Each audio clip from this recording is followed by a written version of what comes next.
प्रभु के मधुर नाम में आप सबों को जय मसीह की। परमेश्वर पिता का धन्यवाद हो। सन 2022 के क्रिस्ट जयंती यानी क्रिसमस के दिन हम एक बार फिर मुलाकात कर रहे हैं। मेरे परिवार की तरफ से, मैं, वाइफ, मेरे बेटे, बच्चे, सब की तरफ से आप सबों को हैप्पी क्रिसमस यानी क्रिस्ट जयंती मुबारक हो। आज हम एक बार परमेश्वर के द्वारा हमारे उद्धार के लिए दिए गए प्रभु यीशु के जन्म के बारे में बातचीत करेंगे।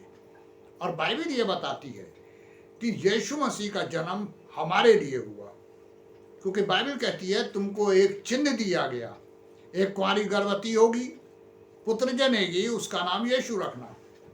और हम आपको ले चलते हैं जिसके लिए लिखा हुआ है लूका रचित सुसमाचार उसका 2 बाब और उसकी 21वीं आयत। अब यहाँ पर बहुत क्लियर लिखा है कि जब 8 दिन पूरे हुए और उसके खतने का समय आया तो उसका नाम यीशु रखा गया, जो स्वर्गदूत ने उसके पेट में आने से पहले कहा था। जाने प्रभु यीशु के जन्म से पहले भविष्यवाणी हुई। भविष्यवक्ताओं ने बोला कि एक उद्धारकर्ता आएंगे। और मेरे प्रिय, उद्धारकर्ता का मतलब ये होता है छुड़ाने वाला, यानी हमारी प्रॉब्लम, हमारी बीमारी, हमारी परेशानी हर एक से निकालने वाला। इसीलिए उनको उद्धारकर्ता कहा गया। और जब हम वचन की गहराई में जाते हैं तो वचन ये बताता है कि जब वो पैदा हुए और उनकी पैदाइश की मैसेज, समाचार हेरोदेस राजा के राजभवन में पहुंचा तो लिखा है सारा राजभवन घबरा गया, यरूशलेम घबरा गया, क्या हुआ है ये। और कितनी एक हम लोगों के लिए सुकून की बात है कि हमारे प्रभु यीशु हमारी तरह पृथ्वी पर एक मनुष्य के रूप में आए और उन्होंने ये जन्म लेके सारे दुख उठाए। वो ये बता दिया कि एक मनुष्य पृथ्वी पर रह के सच्चा मसीह जीवन कैसे जी सकता है। और आज इसी बात की आवश्यकता है। क्रिस्ट जयंती आती चली गई। 2022 साल से, बल्कि 17 साल से ये चल रही है। लेकिन मेरे प्रिय, इससे पहले भी अगर हम गौर करें तो 2022 काउंट होता है BC यानी यीशु मसीह के पैदाइश 5 साल के बाद। और मेरे प्रियो, यानी 5 साल 2027, हमारे प्रभु 2027 साल पहले पैदा हुए। यशायाह नबी ने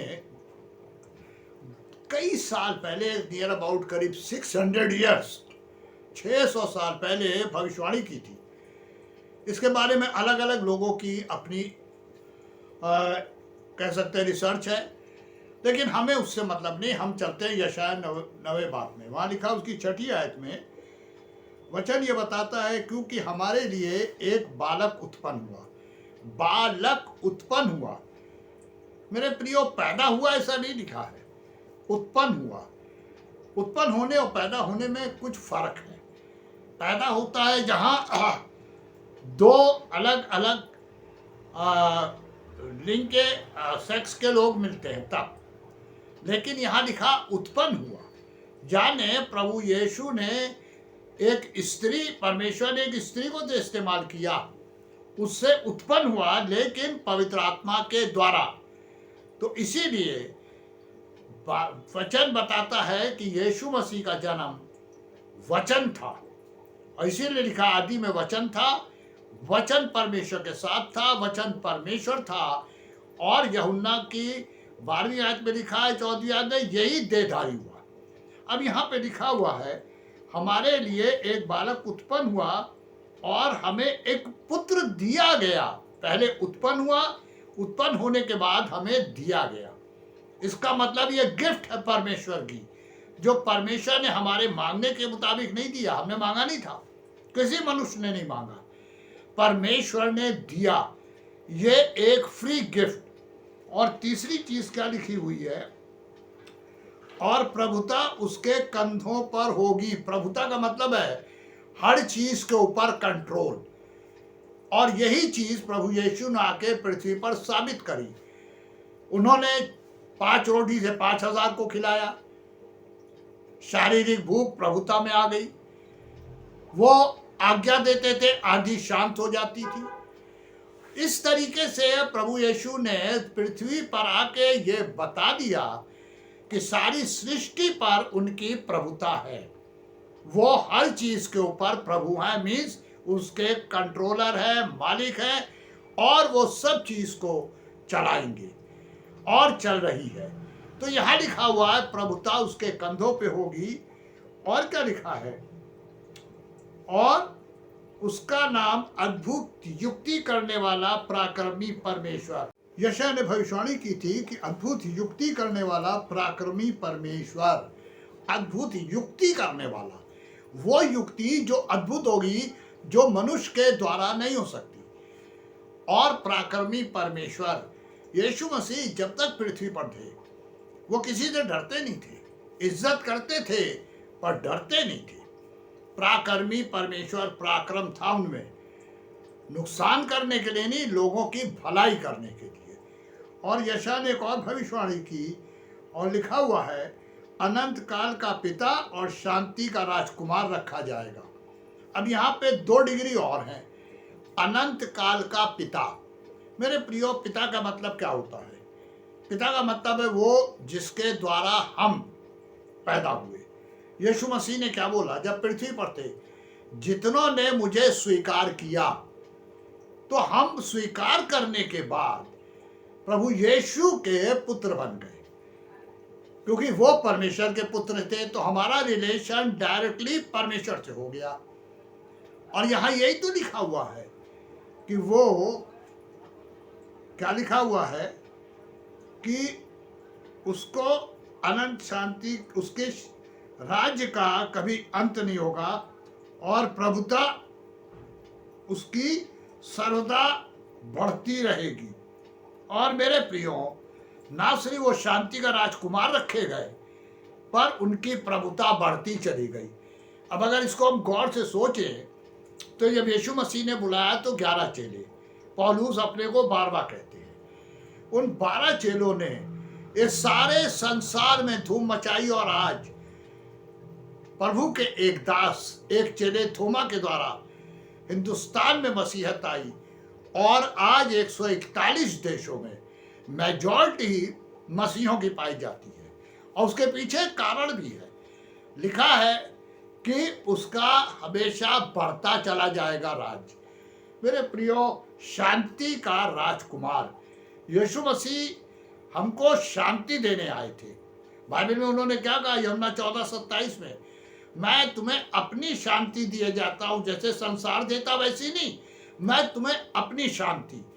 क्यों? क्योंकि वो शांति के राजकुमार थे, शांति लेके पृथ्वी पर आए थे। और मेरे प्रियो, आज हर वो मसीह जो प्रभु पे भरोसा रखता है वो शांति में है। ये जरूर है कि हम सब परीक्षा हमारे पर आएगी, परेशानियां आएंगी, हम लोगों को परेशानियों से गुजरना पड़ेगा। तो यशायाह भविष्यवक्ता ने प्रभु यीशु के आने से पहले नवे बाप से में भी बहुत ज्यादा प्रभु के लिए लिखा।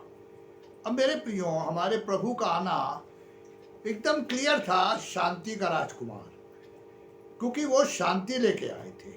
और ये शांति प्रकट कैसे हुई कि अगर हम गौर करें तो जब पतरस जेल खाने में थे और 4 जंजीरों से बंधे हुए थे, यानी 2 हाथों में 2 पैरों में, और वचन में लिखा हुआ है कि वो सो रहे थे, जब स्वर्गदूत ने उनकी पसली पे हाथ मारा, ठोका यहाँ चेस्ट के पास, तो वो सो रहे थे।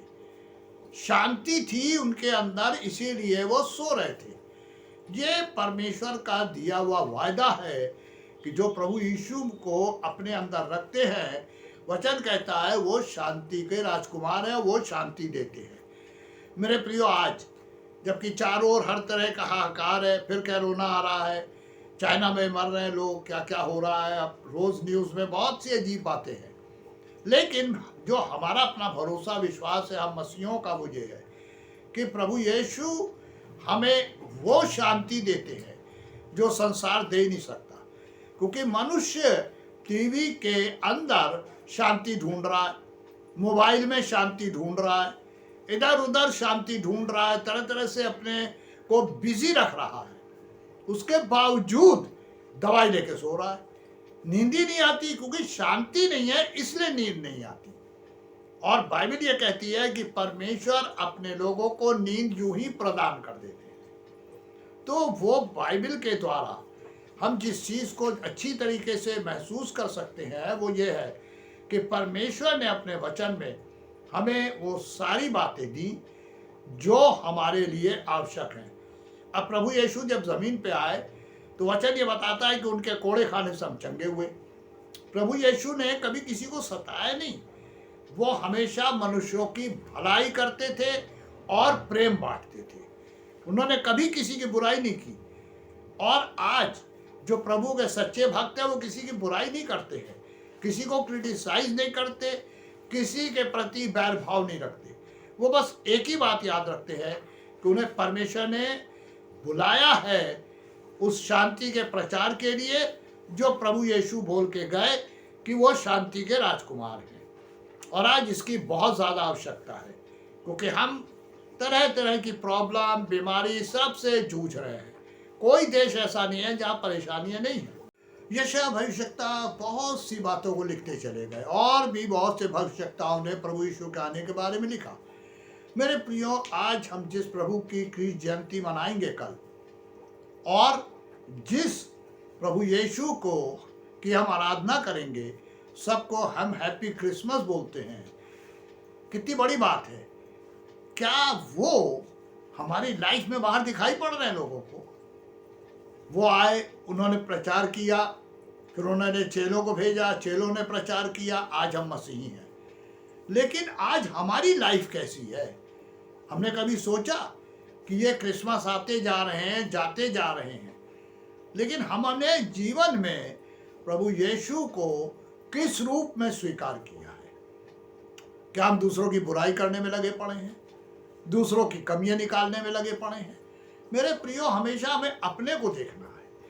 और इस साल का क्रिसमस यीशु मसीह का जन्म हमारे अंदर होना चाहिए, और तब हमारे स्वभाव में प्रभु यीशु का स्वभाव होना चाहिए कि हम दूसरों की मदद करें, दूसरों के लिए प्रार्थना करें, दूसरों की लाइफ में परमेश्वर के प्यार को दर्शित करें। यही तो सबसे बड़ी ज़रूरत है आज। किसी की बुराई करने के लिए प्रभु ने मना किया, दोष मत लगाओ ताकि तुम पे दोष ना लगाया जाए। बहुत से प्रचारक जोश में आके अडाट पटांग बातें करने लगते हैं। ये प्रभु की आज्ञा नहीं है। वो पहले कह चुके हैं, दोष मत लगाओ ताकि तुम पे दोष ना लगाया जाए। आज ज़रूरत है मेरे प्रियो कि इस साल ये क्रिसमस हमारे जीवन में एक नई उमंग, एक नया जीवन और एक नई सोच के साथ कल हम क्रिस्ट जयंती मनाएं, ताकि परमेश्वर का अनुग्रह ऐसा हो कि हमारे द्वारा जाने लोग कि प्रभु यीशु कैसे हैं, कैसे कार्य करते हैं, और हमारे अंदर वो प्रभु यीशु को देखे, पहचाने कि ये मसीह हैं। क्योंकि क्रिश्चियन नहीं कहलाए, बाइबल कहती है सबसे पहले मसीही प्रेरितों के काम में लिखा है कि चेले और उनके फॉलोअर मसीही कहलाए, मसीह की तरह। सन 2022 की क्रिस्ट जयंती अब हम मनाने जा रहे हैं, और मेरे प्रियो, ये आवश्यक है कि इस क्रिस्ट जयंती यानी क्रिसमस को हम उस रूप में बनाएं जैसे प्रभु ने आज्ञा दी, और हमारे जीवन में प्रभु उसी तरीके से दिखाई पड़े, ताकि प्रभु की सच्चाई सब पर प्रकट हो। यूहन्ना 17वां बाब ये बताता है कि जब प्रभु इस संसार को छोड़ के जा रहे थे तो वो एक खास तौर से दुआ करके गए। यूहन्ना 17 पढ़ेंगे, पूरी प्रार्थना है प्रभु यीशु की, और उन्होंने एक खास प्रार्थना की। उन्होंने ये कहा कि मैं केवल इन अपने चेलों के लिए प्रार्थना नहीं कर रहा हूँ, लेकिन पिता, मैं उनके लिए भी जो इनके द्वारा मेरे पास आएंगे। यानी हम लोग पैदा तब नहीं हुए थे और हमारे बाद की जनरेशन भी अभी नहीं हुई, लेकिन प्रभु यीशु उनके लिए भी प्रार्थना करके गए, और आज वो प्रार्थना हमारे संग है। मेरे प्रियो, होने दीजिए कि हम इन सारी बातों तक रहें, हमारे जीवन से किसी को ठोकर ना लगे। एक सच्चे मसीह जीवन को हम जिए। 1980 से पहले जब मैं प्रभु को नहीं जानता था, मेरे लिए भी क्रिसमस एक नॉर्मल चीज़ थी। अरे आया है, चला गया, मना लिया, हो गया। लेकिन आज जब प्रभु को जान लिया तो ये महसूस किया कि एक्चुअली प्रभु ने क्या किया, और ये हमारे लिए बहुत बड़ा परमेश्वर की गिफ्ट है कि प्रभु यीशु हमारे लिए आए, हमारे लिए प्राण दिए और हमें बचा के चले गए, और आज पिता की दाहिनी ओर बैठे हमारे लिए प्रार्थना कर रहे हैं, हमारी सहायता कर रहे हैं। मेरे प्रियो, जो पैदा हुआ उसे मरना है, वो परमेश्वर की इच्छा योजना के मुताबिक है। कोई पृथ्वी पर रहने नहीं आया, सब जाएंगे। बस ये है कि अलग अलग दिन हैं, और परमेश्वर चाहते हैं कि इस साल हम इस बात को अपने अंदर रख कर चलें कि पता नहीं नेक्स्ट ईयर का क्रिसमस क्या होगा, होगा भी या नहीं होगा। तो परमेश्वर आप सबों को इसके द्वारा आशीष दे कि हम प्रभु के स्वीकार करते हुए अपने जीवन में दूसरों को मसीह दिखा सके। फिर से मेरे हमारे परिवार की तरफ से आप सबों को क्रिस जयंती यानी विश्व हैप्पी क्रिसमस, और प्रभु की आशीष आप सबों के साथ बनी रहे। आमेन।